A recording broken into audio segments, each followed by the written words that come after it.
अनुराग ठाकुर जी को कहा गया है कि 99 बार गाली खा करके आओ आप सदन में, तब आप मंत्री बनोगे। जिसको जाति को लेकर के शिकायत और दिक्कत और परेशानी हो, उसे आज ही किताब खरीद लेनी चाहिए मंडल कमीशन की और उसकी प्रस्तावना पढ़नी चाहिए। और प्रस्तावना के साथ साथ हमारे संविधान की प्रस्तावना भी पढ़नी चाहिए। भारतीय जनता पार्टी के लोग घबराए हुए पीडीए की लड़ाई से, ये पीडीए से घबराए हुए हैं। अरे भाई, दिल्ली वालों ने लखनऊ वालों को कच्चा दिया और लखनऊ वालों ने दिल्ली वालों को कच्चा दिया, और उसके लिए सब सर एक दूसरे से मार रहे हैं कि आखिर गच्चा किसने किसको दिया। प्रधानमंत्री ने अनुराग ठाकुर की स्पीच को एंडोर्स किया है कल, और कहा है कि बहुत अच्छी स्पीच है। हाँ, और कहा सबको सुनना चाहिए। मेरी क्या जवाब देंगे? डर्टी पॉलिटिक्स का राज खोल दिया है। मेरे पत्रकार साथियों, मैं सबसे पहले तो अवधेश प्रसाद जी का आज जन्मदिन है, उनको बहुत बहुत शुभकामनाएं। वो और ऊंचाई पे जाएं, स्वास्थ्य बेहतर हो, स्वास्थ्य बेहतर हो, स्वस्थ रहें। देखिए, ये जाति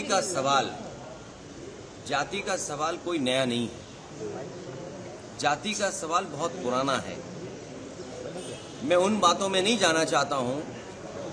आप हमारे वो साथी हैं जो हर एक पे नजर रखते हैं, और एक समय ऐसा आया था उत्तर प्रदेश के सदन में जहां शूद्र को लेकर के बहुत सी चर्चा शुरू हो गई थी। और मुझे याद है कि मैं जब मंदिर के दर्शन करने गया तो कुछ ऐसी ताकतें हैं समाज में, वो नहीं चाहते थे कि मैं हवन पूजन करूं। मैं आपसे कहूंगा साथियों कि वो जानने की कोशिश आप करना कि वो कौन सी ताकतें हैं समाज की जो किसी को पूजा पाठ के लिए, हवन के लिए उस समय रोक रही थी। और वो दिन मैं भूल नहीं सकता हूं जिस दिन मुख्यमंत्री आवास को गंगा जल से धोया गया था। मुझे कोई आज समझा दे, कोई जागरूक समझदार इंसान मुझे समझा दे कि किसी मुख्यमंत्री के घर को गंगा जल से कैसे साफ किया जा सकता है। मैंने लोकसभा के चुनाव में मैनपुरी में देखा कि बहुत सारे लोगों ने प्रतिमा को धोया था। अगर ये सब बातें मैं भूल जाऊं एक बार को, लेकिन उसके बाद मैं कन्नौज में उस मंदिर में गया था जिस मंदिर में जाकर के पहली बार मैं चुनाव जीता था, और मेरे वहां आने के बाद मंदिर धोया गया था।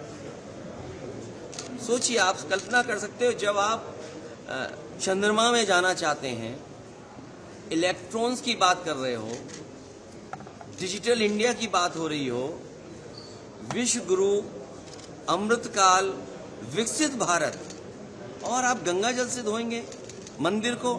सवाल अगर ये हट जाए एक बार को, और जो सदन का सवाल है, क्या बीजेपी, कांग्रेस पार्टी के नेता या किसी भी व्यक्ति की जात पूछ सकती है?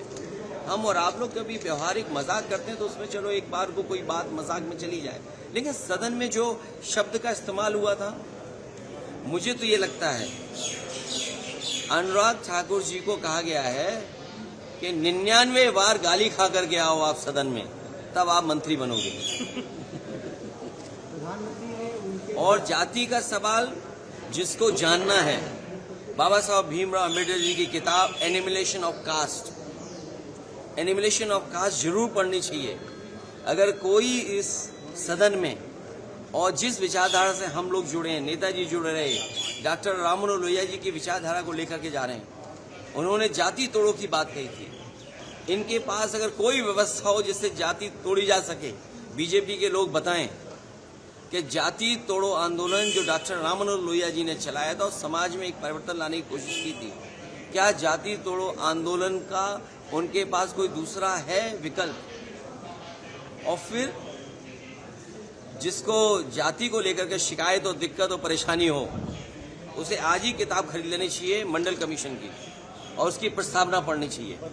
और प्रस्तावना के साथ साथ हमारे संविधान की प्रस्तावना भी पढ़नी चाहिए, जिसमें सोशलिस्ट कंट्री की बात कही है, जिसमें गैर बराबरी खत्म करने का रास्ता दिखाया गया है, और जाति के आधार पर ही आपको आरक्षण क्यों दिया है? आरक्षण इसीलिए दिया कि हम जाति के आधार पर हम गरीब हैं। तो अगर ये मांग हो रही है कि जाति जनगणना हो तो कोई गलत नहीं है।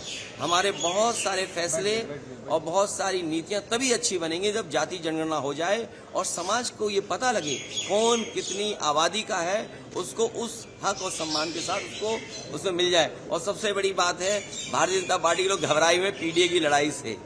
ये पीडीए से घबराए हुए हैं, क्योंकि एनडीए को अगर किसी ने पटका है तो पीडीए ने पटका है। और जो लोग कहते थे एम बाई गठबंधन, हमारे पीडीए ने एम बाई को हराने का काम किया है। इसका जवाब उनके पास नहीं है। सर, प्रधानमंत्री जो अपलॉड कर रहे हैं अनुराग ठाकुर के स्टेटमेंट को, उस पर कुछ कहेंगे? उनके लिए कहा है कि वो 99 बार इस तरह का कहें सदन में, तब वो मंत्री बनेंगे। सर, एंटी कन्वर्जन अब मैं पत्रकार साथियों से हाथ जोड़ूंगा। कल भी मैंने कहा कि आप मुख्यमंत्री से क्या उम्मीद करोगे, उससे कोई और उम्मीद कर सकते हैं आप? सर, इधर आप कोई उम्मीद ये कर सकते हैं कि किसानों की आय दोगुनी करेंगे? क्या वो उनसे उम्मीद कर सकते हैं कि आज के जमाने के हिसाब से किसान के लिए वो मंडी बनाएंगे? जितने बड़े पैमाने पर नौजवान बेरोजगार हैं, क्या उनको नौकरी देने का बात कहेंगे? अरे जिन्होंने बिजली को महंगा कर दिया हो, बिजली के कारखाने पूरे न किए हों, उत्तर प्रदेश को बर्बाद कर दिया हो, और उनसे क्या उम्मीद करोगे? क्योंकि वो ध्यान हटाना चाहते हैं। कभी तख्ती लगवाते फिर रहे हैं, कभी फिर वो ऐसे कानून ला रहे हैं। अरे छुआछूत के खिलाफ भी कोई काम करेंगे। और फिर सरकार, ये जानते हैं आप, अगर इंटर कास्ट शादी करते हैं तो आपको मदद करती है सरकार। आप इंटर रिलीजन करते हैं तो यूपी की सरकार मदद करती थी। तो इसी सरकार से पूछो कि पिछले 6 साल से जो पॉलिसी बनी हुई थी कि इंटर कास्ट, इंटर रिलीजन शादी में सरकार मदद करेगी, तो ये बताएं कि सरकार मदद करेगी कि वो भी खत्म कर दिया कानून? योगी आदित्यनाथ जी ने कहा कि आप चर्चा को गच्चा दे दिया। अरे भाई, दिल्ली वालों ने लखनऊ वालों को गच्चा दिया और लखनऊ वालों ने दिल्ली वालों को गच्चा दिया, और उसके लिए सब सर एक दूसरे से मार रहे हैं कि आखिरकार गच्चा किसने किसको दिया।